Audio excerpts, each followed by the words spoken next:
Winning Plays podcast is back in the Celtics season. It's here, Chris Forsberg of NBC. It's back as well. It's back. Did it ever go away? You're back. I'm back. Like, it's kind of weird. I don't know. Like, most of the time, I feel like the preseason kind of drags on, but this seemed to move at a fairly brisk pace to the point where it's like, wow, I'm kind of surprised that we're going to be having a real game in 4 nights. Do you remember when we used to do 8 preseason games and how much that sucked? Oh my God. I can't go back. I think I blacked out during that period. Yeah, I keep trying to tell people like it was a different world back then, and one that we should never ever go visit again. No. So even though the Mohegan Sun trips were nice. But then we had, no disrespect, we had to go to like Manchester and that's true. Sometimes we get to go to Hartford. Yeah, I mean, I kind of missed some of those spots. It was nice to see those. Back in I don't think you were on the beat yet. I wasn't. I actually tried to go as a fan. They came to Worcester, my native land. The Centrum? And then the ice from the Worcester Ice Cats melted up underneath and they had to cancel the game. They tried to do like autographs in the atrium and they've never been back since. I think they swore that they would never go back to Worcester after that, and it breaks my heart. So at some point, Worcester, I will bring the Celtics home for you. But for now, I'm just trying to get Brad to take training camp somewhere other than the Auerbach Center. So baby steps at a time. Right. We'll do NCAA tournament first, and then Celtics back in Worcester. A little bit of everything. Exactly. They should do that though for like random bad end of regular season games. I feel like to like mix just to spice them up, just to spice them up a little bit. Like I would love that. Like, oh, the Pistons or the Thunder are coming to town, but don't worry, we're going to like Vermont. Right. Let's go have a game up there or something. Make it a competition. Playing the Expo at let the Red Claws play the first half of a doubleheader and. Yeah. Okay. Well, we can save these ideas for further down. Right. We got a season. We got a season. Yeah, season where we're at, but we're workshopped yet. But actually, you know what? I don't mean to, as always. I don't mean to hijack your podcast, but I haven't had like a late week episode of my own, so I need to ask you about something. Something before the season starts is the Grant Williams extension. Yes. And so you had a very educated piece when talking to Grant on MassLive.com, and where you laid out why you don't think will happen. I said at the start of the week, it's weird, like, because I think Brad loves extensions, and I think they will. And the only thing that will make this thing move is a deadline. And so Monday is going to be sort of the day where everybody gets back together and says, okay, like, where are we going with this? And like, do I think something's going to happen? I don't know. I think it's a coin flip. I think it's more, but I probably lean, if I had to pick, like you said, that it doesn't happen. But I don't think I can just unequivocally slam the door on it. My whole thing is, like, okay, I get it from both sides. Where is Grant going to get more money from next season? Yeah. Well, that's why I think like Grant, I was with you of being like, well, this is like a coin flip situation of getting done. But then I talked to Grant about it, and he was, and I brought up some of the other names that have come up, and he was, to my surprise, being like, nope, that's not my category then. And I'm like, oh, okay. Like, and I get it from his verse, like you, and that's no like fault on Grant in terms of like, no, you should always value yourself. Bet on yourself. And, he's in a situation where he's going to get lots of opportunity this year. So if he kills it, then things may change for him. But at the same time, the realities of the market and are what they are for a guy like him. And I think that for something to get done this weekend, he's the one that's going to have to like readjust and realize, hey, I could give myself some protection in here and probably still get a deal it's not going to be much worse than I was going to get in a year from now. I think they both have some like wiggle room, right? Like I trust that the Celtics, as you wrote, are probably holding firm around that mid-level money. They just gave Robb like slightly north of that, and I think they're willing to get up to there. But if Grant's like valuing himself in the $17 million range, like that's probably too big of a bridge to gap. But if he's valuing himself at $14-15 million, can you bridge that gap? I wonder. I think the one thing I would say and I understand both sides. I think like part of me says like we're in these situations. Sometimes you got to bet on yourself, and you got to just kind of like trust that, when you get to that negotiating table, you're going to give that other side reason to do it. But I wonder my fear for Grant is you overplay your hand a little bit, and now you're sitting there next year, and the only only thing above a qualifying offer you got is either something under the mid-level, like call Kyle Anderson and ask what kind of money you're going to get as a versatile power forward, or it is north of the mid-level, but okay, you're going to go make $14 million to play in Indiana. How you feeling about that? And I just think, both sides need to sort of understand that. And the other thing for me is, like, just the idea of playing with a clear mind. And here I go full Brad Stevens. It's hard when these things linger over because you're always thinking about them, and all of a sudden you get in a slump and you're thinking about it. I think there is a great value in sort of clearing your head before season and all that. And hey, like, look, it's not the worst thing. There's been plenty of guys, even in the Danny Ainge era. Everyone said, like, no one signs extensions in the Danny Ainge era, but there were offers out there that probably should have got to the finish line and were really, really more close than anybody could know to getting to the finish line. And guys bet on themselves. And then the next year they signed at either a little bit more money or like whatever. But sometimes I wonder if it's worth the quibble to get there. So I'm fascinated to see what happens. I err on the side of nothing, but it's a fascinating situation to kind of watch. It is, because it's a fun staring contest, because you look at Grant's side and you look at the Celtics, be like, listen, like, they're screwed if they lose me, like, in the future. Like, they have no way to replace me, and I know that, and they know that, so I'm not going to like let them off the hook here. But the Celtics side is what you just laid out, as being like, okay, Grant, okay, let's go find some teams that are going to, sign you an offer sheet for above the mid-level exception. It just doesn't happen much. Yeah. Certainly not for his type of players. Like, yeah, Keldon Johnson got $18 or $20 million per year. Guess what? Like, you're not Keldon Johnson, and you're like, and you're never going to have the type of upside offensively that he presents. What is Grant's ceiling? I don't mean to turn this into the Grant podcast. Yeah, that's always it's a good discussion. Like, I don't know.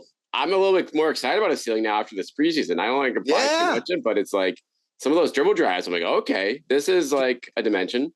Can I tell you what, like, the two most common questions I've gotten this offseason are? You'll guess one easily. Like, the first question is, what happened with Ime? Right. And then after I Euro step that one into the layup, people go, "Do you see that Grant Hezzy the other night?" Like, and so that's good. That's great that in what was essentially a shortened off season, that Grant was able to add to his toolbox. And I think that's important for young players, and that's huge for him going into what amounts to a contract year. I just wonder, once they're healthy, there's a lot of depth here, and it's going to be hard to sort of prove yourself. And so he's got these first few months could be really vital for Grant in terms of establishing himself. And yet, I don't know, outside of more consistency in the playoffs, what he's going to show us. Beyond, like, look, all that stuff is great, but I think your ultimate value is what can you do when it matters most. And because I know Grant Williams is a NBA rotation player, and I just don't know if he is a super high level role player off the bench, or if he is the Al Horford eventual succession plan, if he develops his game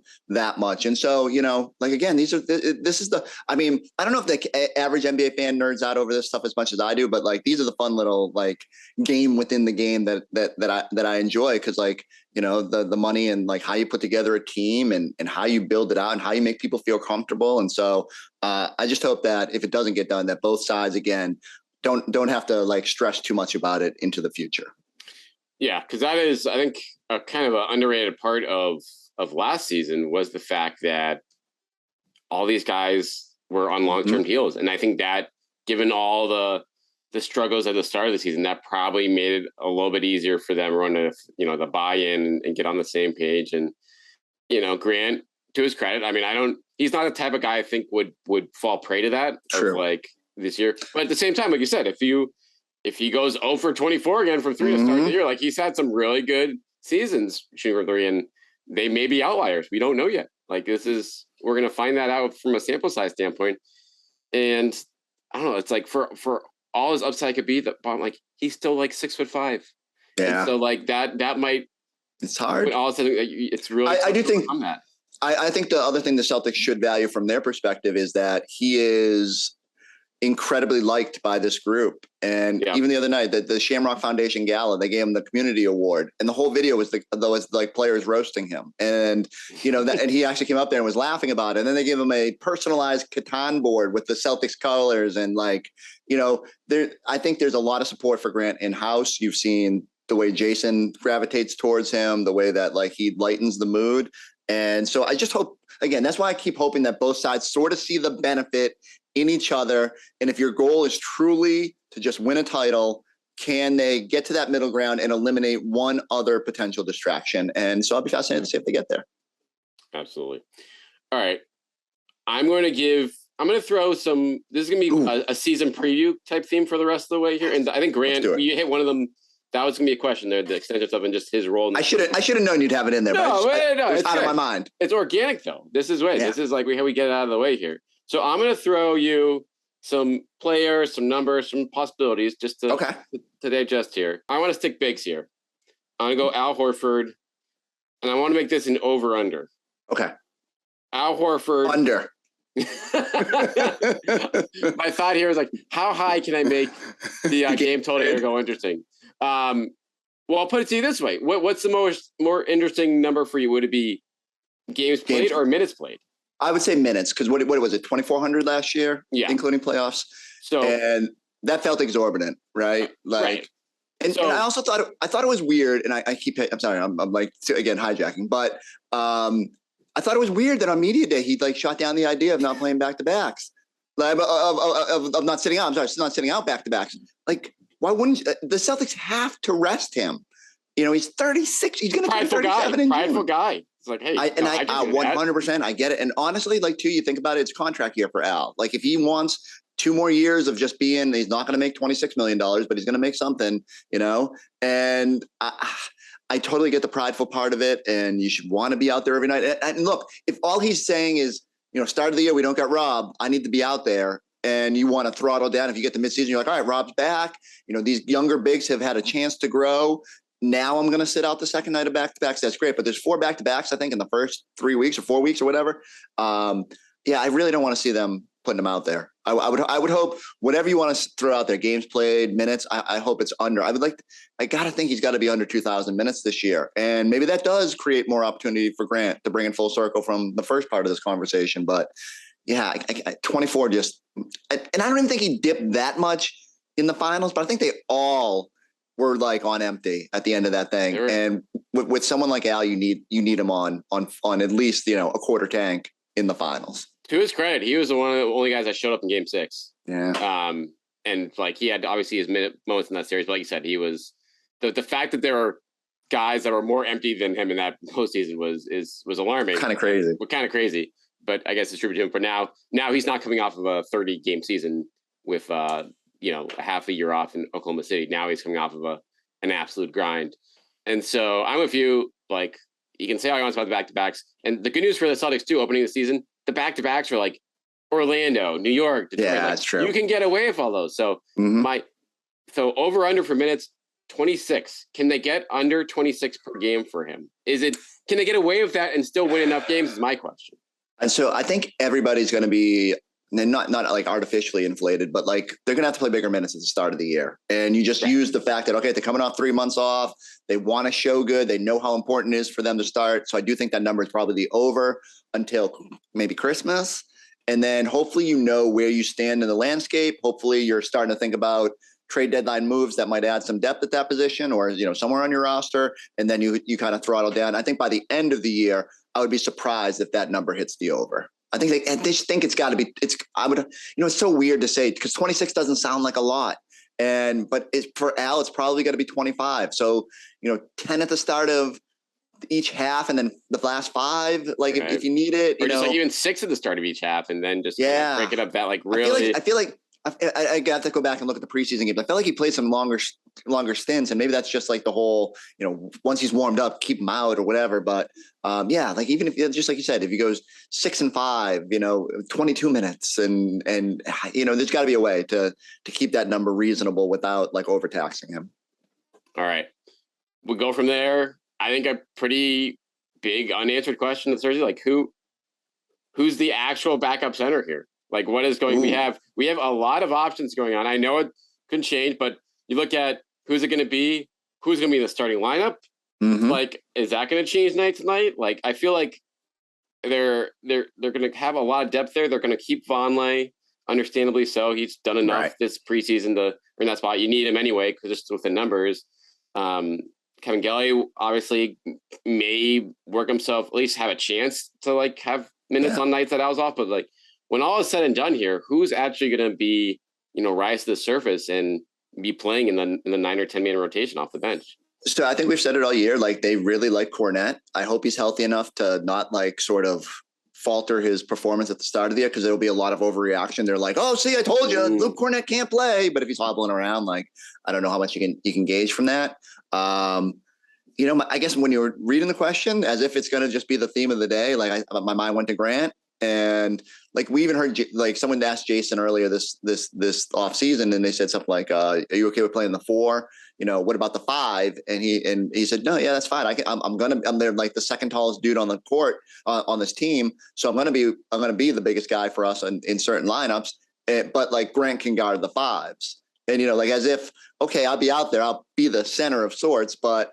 And I just think that's the way it's going to be. You're going to see small ball lineups with Grant. I think you'll see small ball lineups with Malcolm, and they're just going to have to figure it out. And can you stay small and not get punished on the glass or defensively? Can you get away with having, Marcus Smart? We know he's going to switch on to Embiid like 10 times on opening night and we're going to hear all the stretch 6 jokes, and it's going to be, but that might just be the way it is. Like you're just kind of cobbling it together along the way, because I don't think no matter how good or how much you need them, I don't think Kornet and Kabengele and all Vonleh and all that are going to play like excessive minutes. They're just sort of there to bridge the gaps that you can't, and that's why I think they felt comfortable all along that they can get by. And then Blake is essentially one of your backup 5s, right? Because especially at the start of the year, you're just going to throw him out there, and you're going to see if you can get away with it defensively. And as long as he's taking charges and moving the ball offensively, maybe that's enough to get you through. Yeah. I mean, Blake is the clear wild card on that front. And I agree, like the going small, like that's the strength of their team right now in terms of the personnel. So that'll be an easy choice to make against teams that, are happy to go small with you anyway, because, but the intriguing thing for me is like against Philly, for instance, on opening night, it's like, okay, are you putting Grant on Embiid and like praying for that? Or are you saying, okay, can Kornet give us 5 minutes? Can Von? If Ennis Freedom can give, right? As a guy who enjoyed the Ennis Freedom era, and like it's been interesting to watch in the postscript, but like he could go out there and at least hold up and joust. Like I'm not saying they were great minutes, but at least you had somebody who you felt like could go give a little hand-to-hand combat with him. And so I think Luke is big enough to handle it. Like I don't think it's going to be pretty at all times, and I think he's going to have moments where you're like, but who is out there? What backup big? What starting big in the league fares well in those situations? So I think you just have to live with it sometimes and hope that the talent at the other positions on the court sort of mask your deficiency of that one. Yeah, well, I mean, they turned down an option at a lot of other bigs, beyond Blake in terms of bigger guys, like even someone like Harrow. I heard they could, you could have had a stab at him, but they said, we like Luke Kornet. Vonleh was more of a flyer, but he looks like he can provide if you need the rebounding guy, him or Kevin Gelly will be that. And I'm fascinated to see, because if this rest plan for Al Horford comes to be, like those guys are going to have to play, and we'll see if they're up to the task. And look, if it's a huge deal, like at Christmas, you start scouring the market. Right. One of the things Brad said over the offseason was that ownership has given him the green light to spend.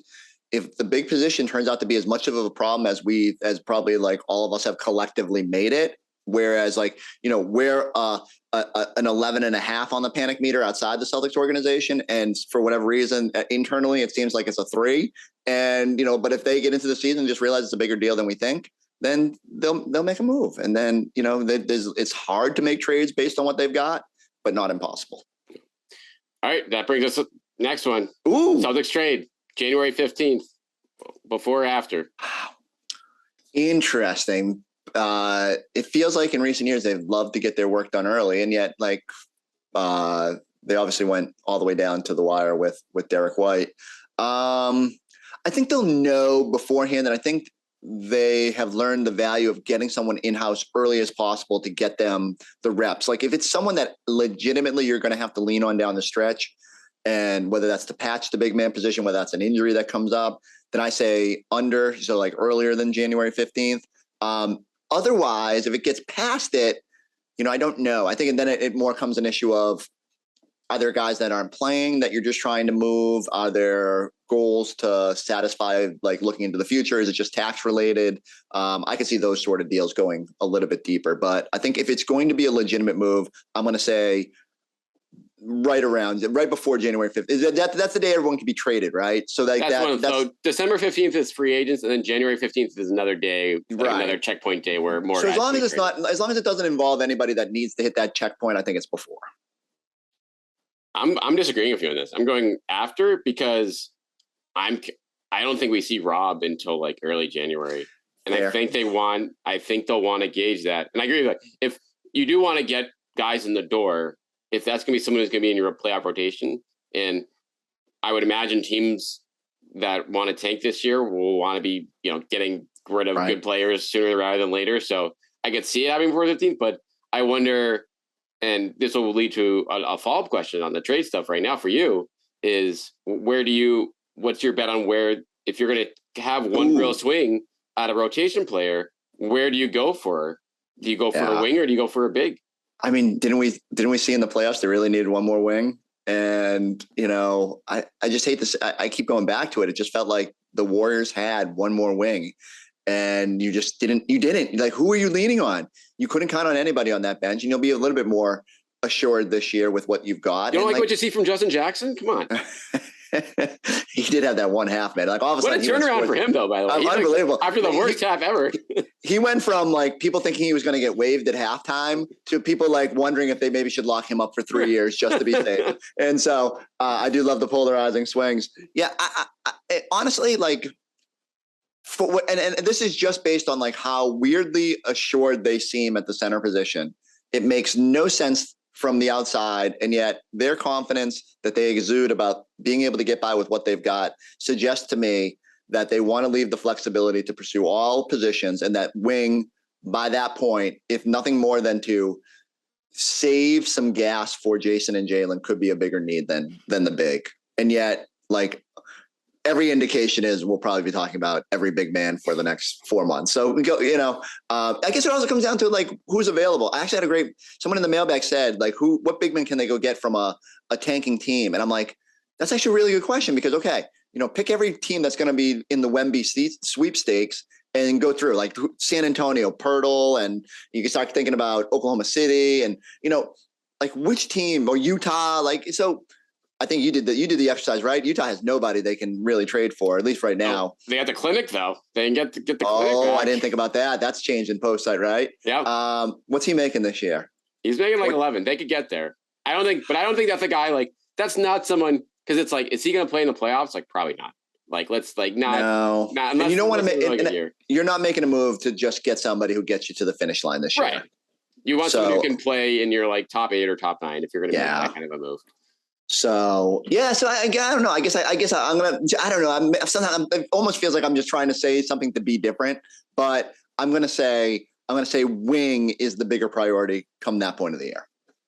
I agree with you. It should be. All right. But I don't know. But yeah. Wonder again if Robb is a question mark, if he comes back and it's like he's not. Robb ain't gonna be a question mark. I mean, I don't question what he can do. I question whether he can stay healthy. And is Malcolm Brogdon staying healthy? Well, that's true. That's a pretty if he goes down, things could. That's the thing, and that's why I think we can say like they have good depth in the backcourt right now, but you're one injury away from being like, like now Peyton Pritchard's playing a ton of minutes. Now you don't have the versatility to go small because Brogdon can play up, and so I think it's all connected. More than anything, we just got to see it, right? Like. Real games with real rotations will tell us a whole lot more than what I can gauge off of all these games against the Charlotte Hornets.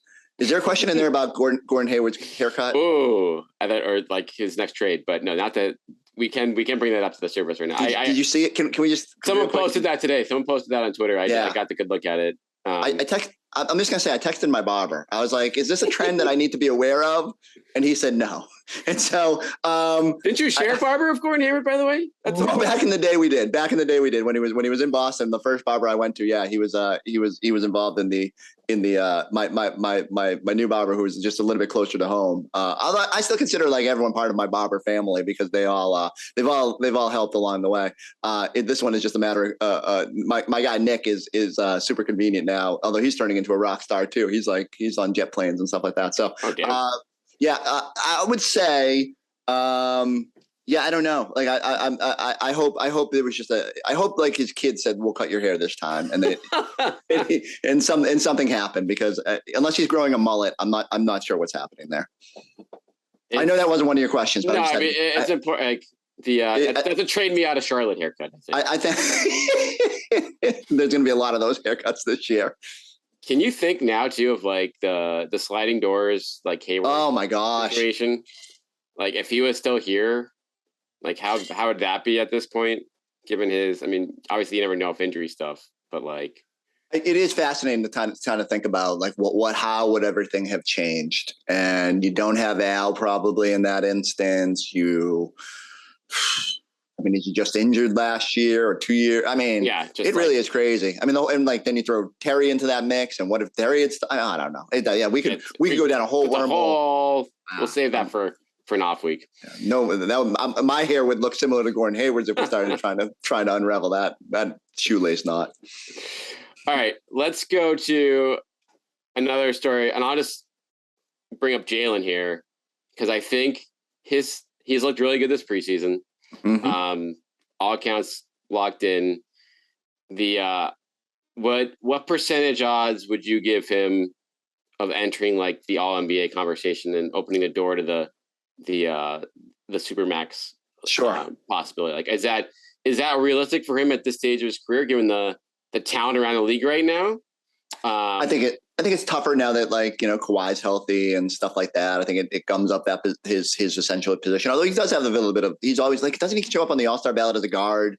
And, right. I think he'll have a little flexibility there for so, you know, that's a great question, because now I need to go back and look, because like last year in the whole Embiid thing with the forward and the center thing, like, does that happen again? Does like, you know, does Embiid take a forward spot and then you're sliding Paul George or Kawhi down to a guard, and like that could factor into whether Jalen's in the mix more than he isn't. But I'll say this: if the Celtics win and they're as good as we expect them to be, both Jaylen and Jason are in that conversation. I fully expect Jason will be first team All NBA this year, and you know, again, based on like the crazy position stuff. But you know, like it gets difficult. It gets hard once you start thinking if is LeBron on there? Are the Lakers more respectable than they were last year? Where is he slotting? You know, what is just the landscape of the NBA, and like who's healthy, who plays enough games to make it? But like watching Jaylen coming back and being sort of same finals first quarter awesome Jaylen.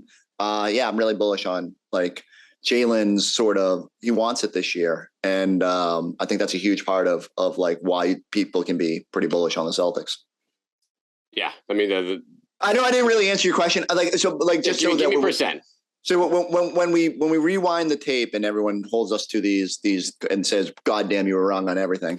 I'll say, if I had to bet, I'll say I am just to keep with the 51-49 of Grant's extension. Like I'd say 51% certain he probably does not get All NBA just because of the logjam. Yeah. But like, there's a really good chance that if people get hurt or if he just has a really good year, he does get it. Yeah, I think I'm going to put it. I'm less high on his chances just because of the logjam and just I just think the assist turnover situation for him is always going to make it like tough for him to get. But at the same time, if they play smaller and, you know, he's going to get out, he's going to have a lot more spacing and room this year with the shooting around. And if Hauser's shooting translates and Brogdon out there, it's like, oh crap, like Brown could really just tear it up if against the right opponents here. So I'll say 20%. I think that's all. I think that's fair. Like again, if you're judging it based on the landscape of the league, it gets a lot more difficult to factor into. Like there's 15 spots, but he's really only eligible for because point guards and centers. Like you're talking about now you're down to like 10 spots or whatever that you're kind of jockeying over, or 8 or whatever you want to call it, 6 really if you're just talking about forwards. And if Kawhi's good, although I wonder how many games Kawhi's going to play. Yeah. There's a whole bunch of wild cards in that, but. Yeah, it's definitely, put it this way, I don't think we would have been having this, is Jaylen going to make all NBA conversation last year and as good as he was, and now it's like a legitimate topic. 100%. And he's already talking himself into preseason games where the rest of the regulars are off. So you wonder how high his minutes will be this year. But the injury situation for him does have to be something to keep tabs on too, just based on his history there. All right, we got a few minutes left. Let's go rapid fire here. All right. We need to hit. I don't do rapid fire, but I'll try. Sam Hauser, 37% from 3, over under. Over. It's got to be over. He's going to have so many open looks. If he's under 37, he'll be in Maine, getting reps. Yeah, right. Yeah, because you got to be better. All right, Malcolm Brogdon. Well, you got to answer. Oh, I'm going under. I'm going to say 36, but it'll still be it'll be a good 36. Wow. I don't know. Like I guess 36 is low. Okay, all right. I'll take draw 37. All right. Malcolm Brogdon, minutes per game, 28. Ooh, same deal. Like by the end of the year, probably in line with where I'm thinking, and especially because but even at the start of the year, you don't want to overtax him and get hurt. I'm going to say though, I think just based on personnel right now and the heightened role he'll probably play at the start of the year, I will say over. Plus, he wants to play. He wants to play. I'm going under. I want to protect him. Like, that guy is injury prone. You have all these extra guards. Get Peyton Pritchard 6 minutes each half. Keep him.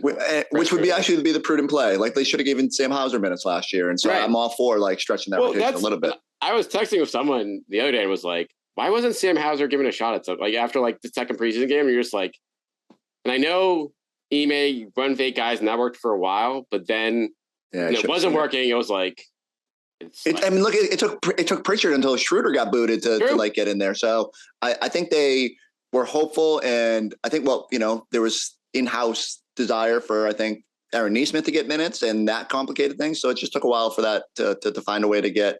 But I do hope. I think Mazzulla will be more open to finding some ways, and I'm guilty of that Nesmith hype too. So blame that on my over. I scrambled those hype trains. Did you? I saw a Romeo Langford video. I did not even watch it. I already had one block. I can't watch it. Watch this. You did the same thing as me. I was like, nope, I've lived this. Can't do it. Sorry. It was 2.5 minutes against Utah in the preseason. It was unbelievable. It was like, look at this. He followed the ball there, but then he got it back and they finished it. I was like, okay. I will say this, guys like him and Nesmith are going to play a lot, and there's going to be nights where you look up and they're going to have good nights and you're going to be like, damn, did they give up? But I mean, I think we had a large enough sample with both guys to know that, at least in the case of Nesmith, he was never going to get the minutes here. And with Romeo, it just didn't have the motor. And, they got to find a way to get him cranked up more when he's out there, because he has all the ability.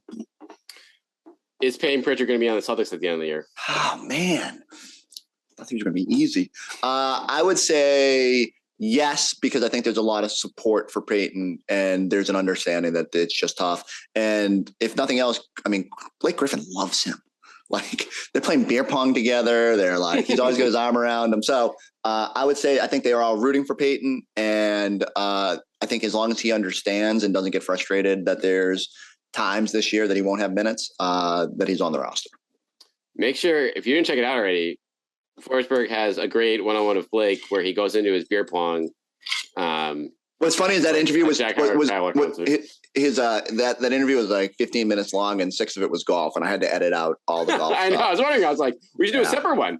Just do no, that should have. Yeah, maybe golf. It could be a weekly. He was really good. He was really good on it, and I kept the Tatum stuff. But with the live tour.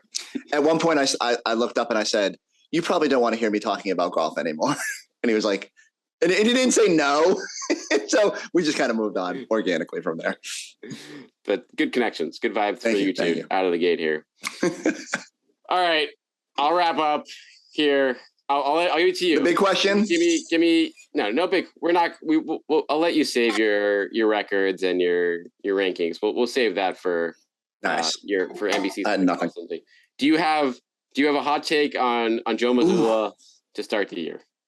I don't know if I have a hot take. I think have a lukewarm take. I have a lukewarm take. My lukewarm take is people keep asking me. That's probably the third most popular question after Ime. I can't give you any information.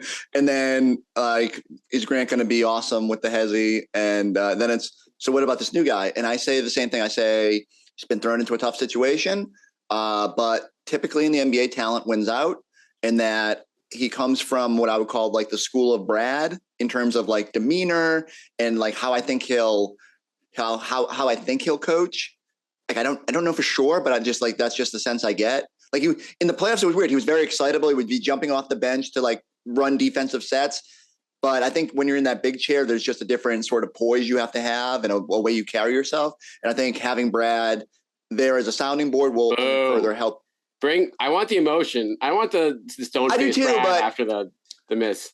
I don't know. But maybe that just happens through time. Like he gets back to being sort of like what we know. He's like, everyone says he's got that sort of fiery personality behind the scenes. And so but I think in that first year, he'll be just sort of, it sounds so, I don't want to like come off as I'm saying he can't like, but I do think there's just this idea of at the start of the year, you keep your head above water and like, just, like not stay out of your own way. Like let this work because the talent's there and put your stamp on it and find your role. Like people so quickly forget Ime was not good at the start of last year. Like there was a lot of questions about like, what is this guy doing? And he eventually got it. And like, eventually he found his voice. And then the flip side of that is everyone says to me, oh, the coach is not that big of a deal. No, this team took on his personality by the end of the year, and that was huge to get them getting where they did. And so it is a loss in terms of like how much impact he could have last year. Mazzulla is very good. He probably didn't expect to be thrown into this role, but he will figure it out. And my lukewarm take is that as long as the players are good and do what they do, we probably won't focus too much on the coach, even though it's like an obvious storyline. This is my lukewarm. We got a hot take. I would not be shocked if Mazzulla is a better in-game coach than Ime. I would not be shocked. Would not be shocked. And right, but he can't. He might not push them the same way, but he can push the buttons in a better way. And so that's why it's a whole different. Like, there's a lot of stuff beyond in-game stuff when you're dealing with an NBA team. And so those are the unanswered questions. But I like a tactical standpoint, that's what I'm throwing out there. All right, Forsberg, you're off the clock. This was a good pod. This was good. Let's roll fast. Make sure you're checking out all this stuff. NBC Sports Policy. He's had a lot of great exclusive interviews from media. We're back, baby. COVID's gone. Chris can talk to us. I'm going to see him at the Garden. I mean, crazy. Sometimes. I don't even know what I'm going to do. I don't remember where to park. All right, so make sure you're checking him out on the airwaves, on the Celtics Talk Pod, after games all year long. He'll be around regular here too on the Winning Plays Pod. Rate, review, subscribe, and we'll be back with you guys for next week.